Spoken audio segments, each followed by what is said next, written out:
Bueno, hoy vamos a ver, como hemos dicho desde el principio, desde nuestro comienzo, que debemos entender que como odontólogos nos corresponde saber algo de algunas enfermedades, por lo menos lo de mayor prevalencia, y conocer qué podemos hacer, qué no podemos hacer, cómo manejarlo en caso de que se presente cualquier situación de conflicto, tú sabes. Entonces, esa es nuestra idea. Entonces, hoy vamos a ver algunas de las enfermedades, como hemos dicho, de mayor prevalencia en nuestro medio, no en otros países, sino lo que representa República Dominicana. Por eso, enfermedad sistémica y odontología. Vamos a ver qué nos vamos a encontrar, con qué nos vamos a encontrar por ahí.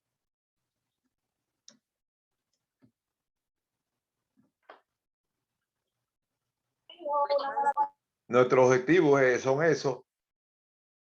Vamos a ver las enfermedades, como dijimos, de mayor prevalencia y algunos laboratorios que nos pueden resultar útiles para saber si esa enfermedad está más o menos controlada, si no está controlada, porque, para que no tengamos que ser como un policía de AMET, que solamente si nos llega un paciente no somos capaces ni siquiera de indicarle un hemograma ni indicarle nada. O sea que estamos como si no supiéramos nada y nosotros tenemos que capacitarnos cada vez más para poder saber diagnosticar enfermedades y en caso que se deba, uno indicarle las pruebas de laboratorio, no tener que mandarlo al endocrinólogo para saber cómo está el azúcar, no tener que mandarlo a esto para saber cómo está la presión, si son cosas que nosotros elementales, que nosotros podemos hacer. Entonces, vamos a tratar de enfocarnos y de ponernos en esa ruta, en la ruta de nosotros indicar los laboratorios y nosotros hacer unas evaluaciones, sea de presión o de lo que fuera. Bien.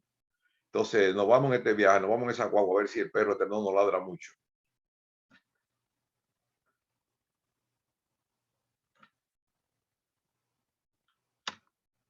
Como dijimos, esa es nuestra idea, esa es nuestra intención y la serie de, vamos a ver los pasos que tenemos a seguir y cuáles aspectos se van a evaluar, evitar complicaciones, porque no es que vamos a estar actuando a lo loco, sino precisamente nuestra intención también ayudar a evitar complicaciones de cualquier enfermedad y tener un mejor manejo también, un manejo más adecuado.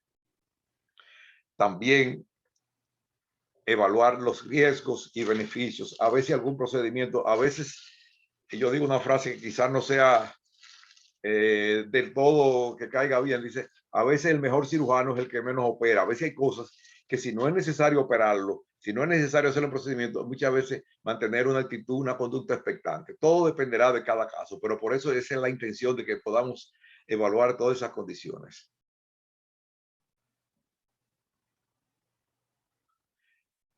Como decíamos, y justificar y plantear el tratamiento que se va a hacer, y tratar de conseguir el mejor bienestar para el paciente. Como dijimos, ustedes recuerdan lo que era el concepto de salud, que tanto lo comentamos, que no estábamos de acuerdo, como lo decía la OMS y OPS, que el completo bienestar físico, mental y social, decíamos que era un punto de equilibrio entre el individuo y su ambiente. O sea, tratar de manejarnos así, con esos criterios.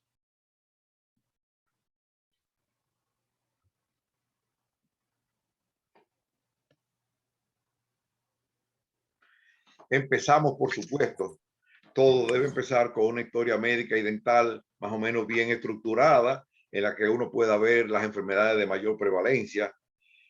No es que nosotros vamos a hacernos cirujanos cardiovasculares, pero por lo menos en la historia médica nos podemos dar cuenta de la magnitud y del compromiso personal que pudiera tener cada paciente. Eso es importante, no se pierdan en eso, porque después que uno arranca y hace cualquier cosa, ya, ahí está el problema. Debemos tener una historia médica y dental lo más completa posible y que nos dé la mayor cantidad de información.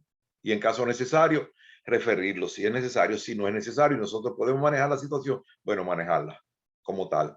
Los laboratorios, como ustedes saben, hemos visto más o menos el gold estándar, la prueba de laboratorio que más se emplea, que es el hemograma. Debemos tratar, y se lo insisto, y volveremos a repasarlo otra vez en esta conversación de la tarde. El hemograma es la prueba de laboratorio que más indica y nosotros debemos estar en condiciones de entender por lo menos a grosso modo las cosas más importantes que pudieran aparecer en ese laboratorio, en ese hemograma. Muy bien. PT y PTT.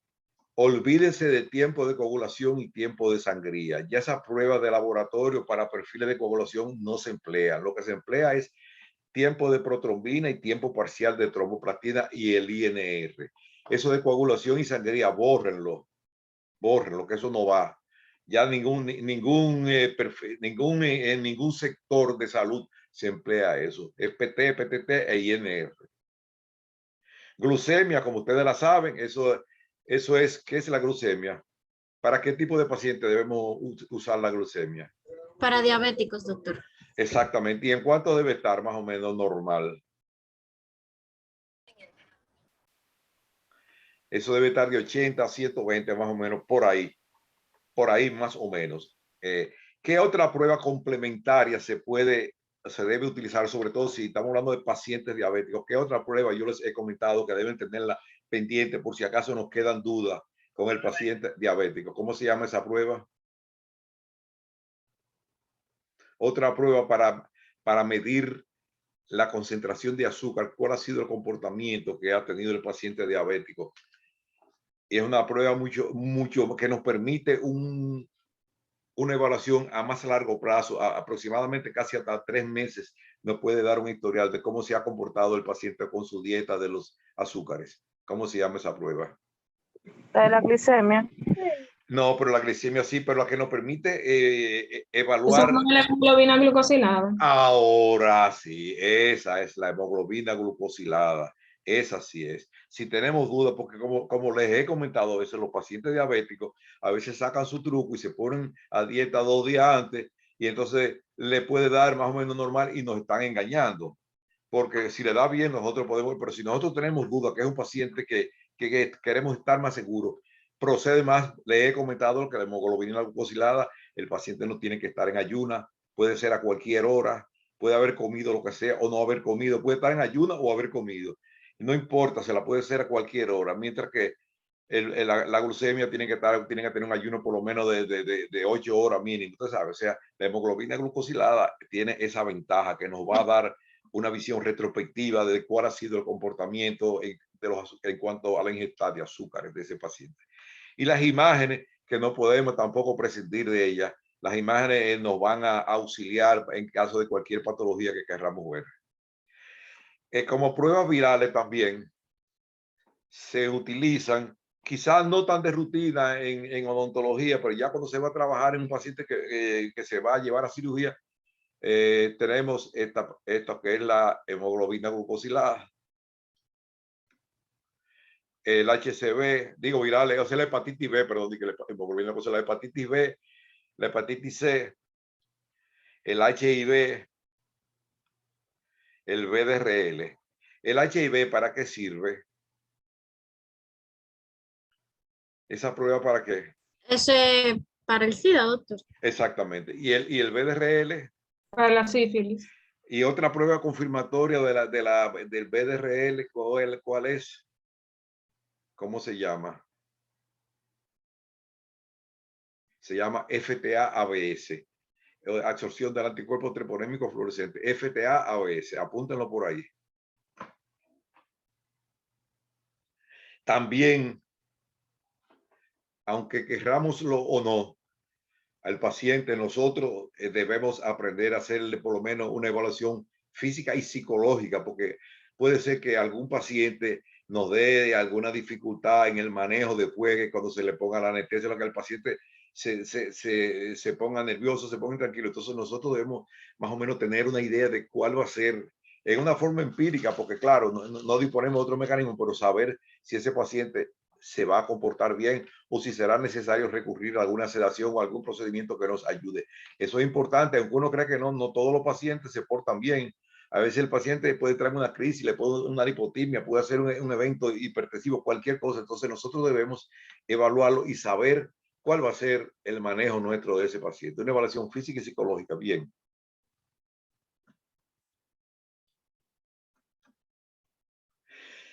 Hay pacientes problemas. Puede ser, actualmente, puede inclusive ir a la consulta a pacientes que sean, que consuman droga. Puede ser que consuman alguna droga y que nos hagan algún evento en el sillón. Entonces nosotros debemos más o menos con discreción darse cuenta, ver el comportamiento, preguntarle si fuma, si no fuma, es decir, hacerlo todo con mucha delicadeza para no herir la susceptibilidad, pero no perder de vista que el paciente nos puede dar un susto.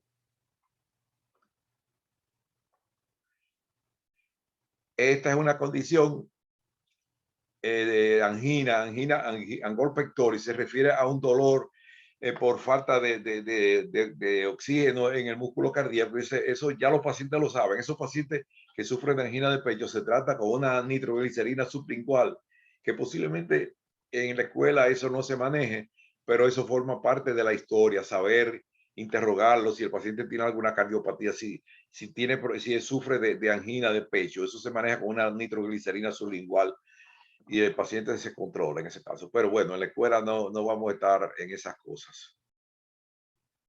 Epilepsia. También preguntar si el paciente está tomando. Nosotros no podemos dar cuenta porque generalmente los pacientes epilépticos a veces tienen una hiperplasia gingival por el dilantín, por los medicamentos, pero es bueno saber que el paciente nos diga si es epiléptico o no. Si el paciente es epiléptico, no pasa nada, se le trabaja, pero si hace en ese momento hace alguna convulsión, ¿cuál es la conducta a seguir? ¿Qué hacer si el paciente epiléptico nos hace una crisis, un aura, un desmayo? ¿Qué se hace en esos casos? Ponerlo en posición de Trendelenburg.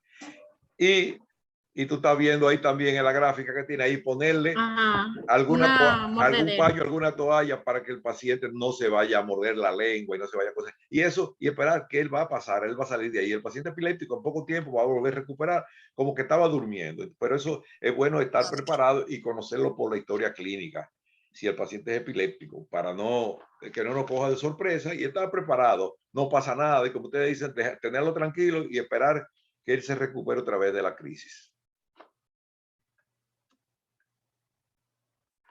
Pacientes con síndrome de Down también, ya esos pacientes se conocen por la misma fase, son pacientes muchas veces muy amigables, muy simpáticos, muy tratables, otras veces puede ser complicado. Hay que evaluar cada caso.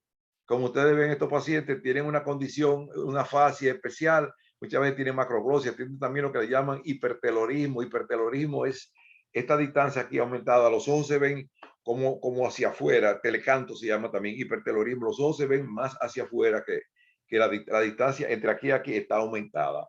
Eso es típico del síndrome de Down. Bueno, los pacientes del síndrome de Down muchas veces pueden tener cardiopatía congénita. Esos pacientes es bueno evaluarlo, tener un informe del pediatra en el caso que nos toque tratarlo, y a veces es necesario hacerlo hasta con sedación, con anestesia general, porque a veces no se pueden controlar. Ya esos son casos aparte, pero se lo menciono para que ustedes vayan preparándose y tomando en cuenta cada consideración. La fase, como ustedes ven, como yo les dije aquí, de aquí a aquí está muy aumentada, o sea, porque la distancia intercantal de aquí a aquí debía ser la misma que del canto interno. Es decir, debía ser el mismo tamaño de este ojo, debía ser aquí. Como ustedes ven, está un poquito aumentado. Se llama hipertelorismo o telocanto. Muchas veces tienen anomalías dentarias, tienen macroglosia, a veces tienen inclusive hasta ano imperforado, anomalías cardíacas, varias cosas. Eso es bueno que esos pacientes sean evaluados médicamente, ya uno tener una historia de cualquier complicación que pudiera tener, y si es necesario, como les comento, hacerlo con anestesia general en caso que fuere así. Asma, otro caso también.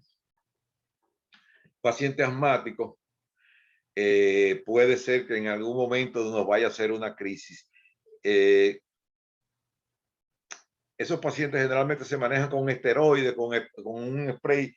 En caso de que nosotros tengamos dudas, hay que averiguar si él necesita algún medicamento. Ellos tienen, como dicen, hay una bombita, que es lo que se dan, unos spray para que generalmente son sustancias broncodilatadoras, Ventolin y sus derivados de esos de broncodilatadores que se utilizan para el manejo de una crisis asmática. Es importante también conocer si el paciente sufre de asma. En el hemograma, ¿qué va a ocurrir en el hemograma? ¿Qué va a pasar? ¿Cuál de los elementos se va a ver alterado en los pacientes asmáticos en un hemograma?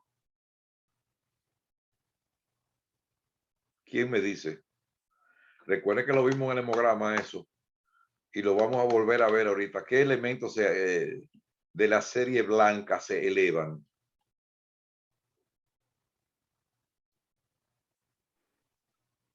No serían los basófilos. ¿Serían o no? ¿Serían o no serían, Carolina? ¿Serían o no serían? Ojo Sófica. ¿Quién me opina sobre eso? Camila o Sheuri, ¿quién? Recuérdense que yo les dije, se elevan en caso de asma, alergia o parásito los eosinófilos. Los eosinófilos, asma, alergia o parásito, los eosinófilos, que están el 2%, y cuando están ya por encima de los 5 de 6, ya posiblemente ahí se trata de un cuadro de asma, de alergia o de parásito. Recuerden eso, asma, alergia o parásito, los eosinófilos. También pacientes psiquiátricos, hay que tenerlos en cuenta. A veces esos pacientes toman algún medicamento y puede ser que si no se lo toman nos haga un cuadro medio confuso a la hora de manejarlo. Luego les digo, todos los pacientes, nosotros no debemos pensar en que lo que está sentado ahí es un diente o una muela. No, no es un diente ni es una muela, es una gente. Doctor, Dímelo. pero esos de los pacientes psiquiátricos, mayormente ellos están en un lugar especial donde los cuidan, por decirlo así. Entonces, sería como algo peligroso aceptarlo en la consulta odontológica, ellos no. No necesariamente, Camila, porque hay muchos pacientes psiquiátricos que toman medicamentos y se manejan bien. Y un paciente psiquiátrico no necesariamente tiene que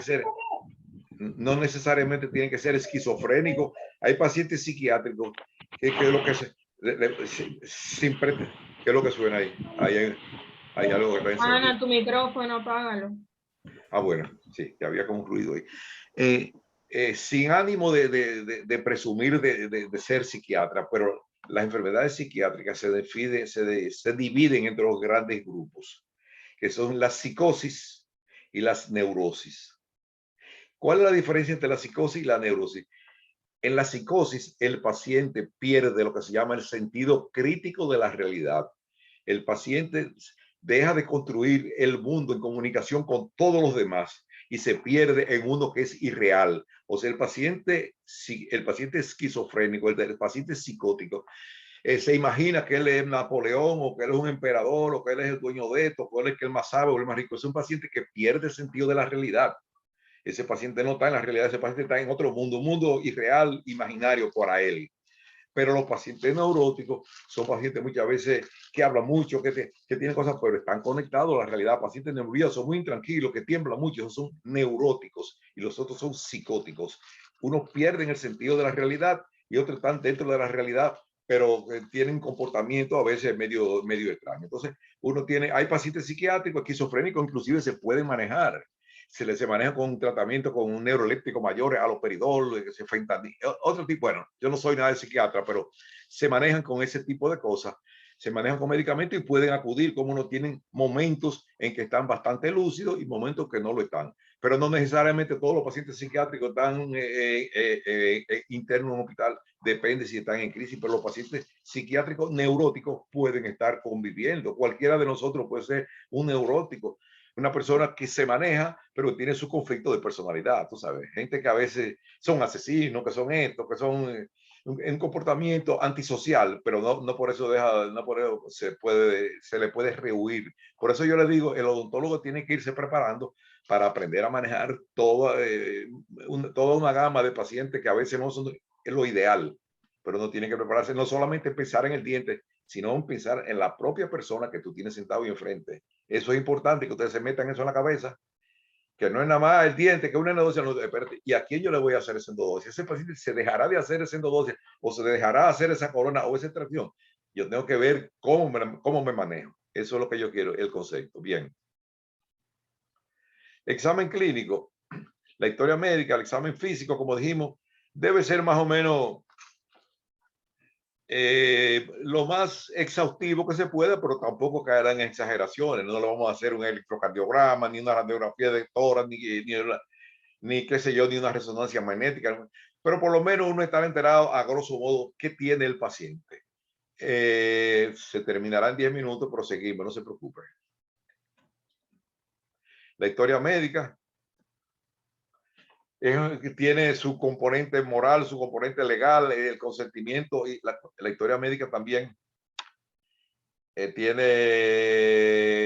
debemos ver, bueno, en este caso ya el paciente si se va a hospitalizar, si está tomando algún medicamento, las alergias, importante también que un paciente debemos interrogarlo si tiene alergia a algún medicamento, algún alimento, porque una reacción alérgica en el consultorio, si no estamos preparados, puede ser una situación engorrosa. Entonces también debemos estar preparados para manejar una reacción alérgica. ¿Qué medicamento yo les mencioné que podía ser útil para hacer abortar una crisis de alergia? ¿Cómo se llama el medicamento? La adrenalina. Exacto, adrenalina. Por ahí uno que se llama EpiPen, que viene preparado en una ampolla. EpiPen es una ampollita amarilla. Apunten ese nombre y es bueno, muy útil porque es autoinyector. EpiPen. Eso es epinefrina como un lápiz pen.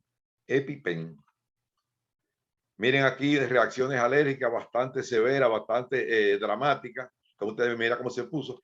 Esa cosa a veces es inmediata, otra vez puede ser inmediata, otra vez puede ser inmediata, puede ser que no se presente en el momento, pero debemos estar enterados si el paciente es alérgico para evitarnos algún sustico desagradable. Revisión por sistema, como les he dicho, no tiene que ser una revisión muy minuciosa, pero por lo menos saber si tiene problemas respiratorios, cardíacos, ese tipo de cosas. Luego de la Segunda Guerra Mundial, surgió una materia que se llama la bioética. Ustedes saben lo que es la bioética, ¿verdad? Han hablado de eso. La bioética fue un enfoque moral sobre el comportamiento, sobre el manejo que debían tener algunas disciplinas, porque eso fue cuando los alemanes, los nazis, acabaron con muchísima gente, con los judíos, y de ahí la humanidad entera protestó y le cayó encima, y vino la bioética, y nació eso como disciplina. Entonces de ahí se derivó también lo que se llama el consentimiento informado. La bioética tiene la autonomía, beneficencia, maleficencia y otra cosa. O sea, el paciente debe ser autónomo, el paciente debe decidir si se hace o no un tratamiento. Nosotros no podemos obligarle a un paciente a que se haga un procedimiento que no esté de acuerdo. En las autorizaciones debemos, ya se está usando, por suerte, si ya se está usando en muchas cosas el consentimiento informado, que no es lo mismo consentimiento firmado, es informado. Uno debe decirle al paciente lo que puede ocurrir, aún en el procedimiento más simple, como pudiera ser una caries, cualquier cosa, explicarle al paciente lo que puede pasar para que después no alegue ignorancia. También en los casos de cirugía, también se utiliza con mucha, es muy importante firmar lo que se llama el consentimiento informado y autorizado por algún otro familiar, no solamente la persona que va a estar involucrada en el caso.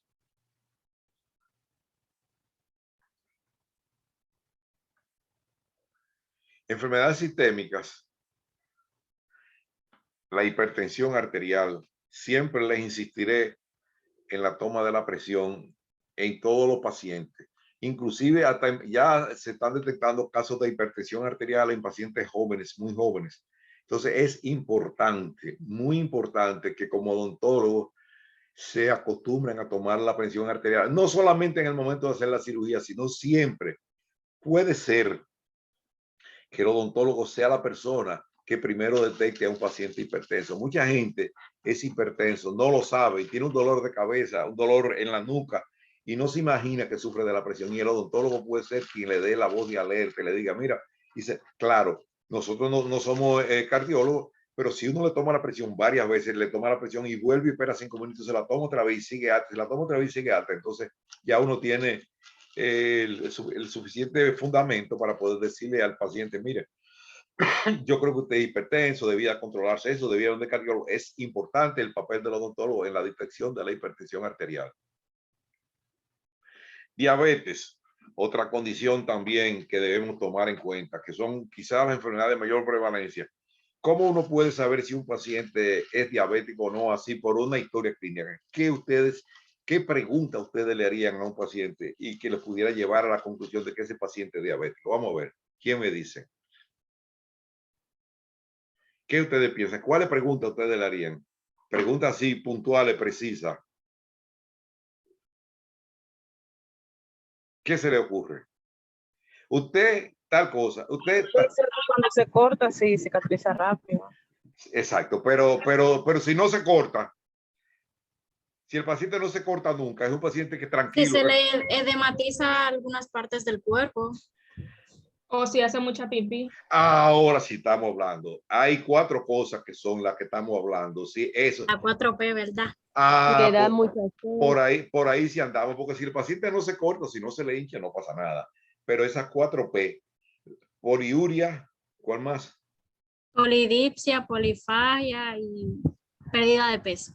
Y a veces ganancia de Y peso. aumento de peso. A veces Ujú. también. Entonces, por eso yo le digo, eso no está dentro de las 4P, pero yo le pego la G, ganancia. O sea, 4P más una G. Entonces, eso es importante. Que ustedes le preguntan al paciente, ¿usted hace mucho pipí? ¿Le da mucha sed? ¿Come mucho? ¿Ha Se perdido peso? levanta mucho en las noches a orinar. Exactamente, el diabético orina mucho. También, como ustedes dijeron muy bien, ya cuando está más avanzado, tiene problemas para cicatrizar y sobre todo en el pie diabético. Eso es importante, hacerle énfasis que deben cuidarse los pies, aunque uno no sea podólogo ni sea diabetólogo, pero el paciente diabético uno debe advertirle, aunque él lo sepa, pero decirle, mire, cuídese los pies, cuando se corte las uñas de los pies, trate de no cortarse, ese tipo de cosas no corresponde a nosotros también. Entonces, para los pacientes diabéticos, ¿de cuáles pruebas disponemos para nosotros saber si es o no es? La glicemia. La glicosilada. Y la hemoglobina glucosilada, exactamente. Si el paciente no sabe que es diabético y nosotros por el interrogatorio sospechamos que ese paciente pudiera hacerlo, entonces nosotros le podemos hacer una glucemia o una hemoglobina glucosilada y podemos referirlo, decirle, mire, vamos a mandarle a hacer esto para, si da alto, si vemos que está alto, entonces uno lo refiere. Eso. Así que hace el médico general no trata muchas cosas de eso. Si le pregunta esto y le da esto, bueno, lo manda a donde el endocrinólogo. Pero ese debe ser parte de nuestro papel. Epilepsia. Claro, los pacientes epilépticos ya son personas ya conocidas, que tienen una conducta repetitiva, que cualquier crisis emocional, cualquier cosa lo puede disparar, pero nosotros debemos conocer los pacientes epilépticos. ¿Qué vamos a ver nosotros en los pacientes epilépticos? Que si nos hace una crisis, como dijimos ahorita, tenemos una toalla, tenemos un paño, metérselo en la boca para que no se muerde la lengua, que no haga eso. Y saber que ese paciente puede desencadenar una crisis en cualquier momento. Cualquier emoción puede disparar a un paciente diabético, tú sabes. Entonces, eso es importante. Saber que ellos toman un medicamento y que ese medicamento muchas veces les produce aumento de hiperplasia gingival. El epamín, el dilantín, difenilidantoin sódico produce agrandamiento gingival. Hiperventilación. A veces son pacientes que por estados emocionales comienzan a respirar rápidamente. Eso ocurre también. Puede pasar en el consultorio. Hemorragia. Siempre le he dicho que el odontólogo tiene 3 grandes problemas a resolver. Uno es la hemorragia, el otro la infección y otro el dolor. Esos son los 3 grandes retos, aparte de resolver los problemas puramente odontológicos, pero la hemorragia, la infección y el dolor son de los otros retos que tiene el odontólogo siempre permanente. Asma, como dijimos ahorita, ¿quiénes se elevan? ¿Qué tipo de glóbulos blancos se eleva cuando hay asma? Los eosinófilos. Eosinófilos. Perfecto, yo creo que no se lo olvide, si no le voy a dar un cocotazo, si se le olvida, le voy a dar un golpe en la cara. Ok. Los eosinófilos, asma, alergia o parásito, muy bien. La tuberculosis es otra enfermedad producida por el bacilo de Koch. Generalmente uno piensa que la tuberculosis es solamente pulmonar, pero la tuberculosis abarca el riñón y otros órganos también. ¿Qué debemos saber de la tuberculosis? Bueno, que si los pacientes no están bien controlados, nosotros debemos tratar de no realizar ningún procedimiento. Actualmente, la tuberculosis está viniendo de manos con el VIH, porque como el sistema inmunológico se deteriora, la tuberculosis ha vuelto otra vez a resurgir, aunque estaba bastante controlada, pero ha vuelto a reaparecer la tuberculosis. ¿Qué más? Vamos a ver.